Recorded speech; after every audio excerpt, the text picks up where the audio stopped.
এপ্রিলের বিদ্যুৎ বিলে কিছু শুভঙ্করের ফাঁকি। এক মাসে খরচ ৯০ কিলোওয়াট, প্রতি ইউনিটে দেখানো হয়েছে ১৩ টাকা ০১ পয়সা। ডিমান্ড চার্জ নিয়েছে ১৮০ টাকা, যা বাণিজ্যিক।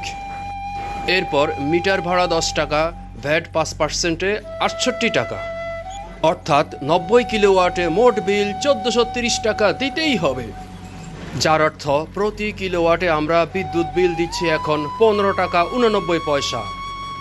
হ্যাঁ, পিলার ভাড়ার প্রশ্ন তো শুধু শুধু আসে নাই।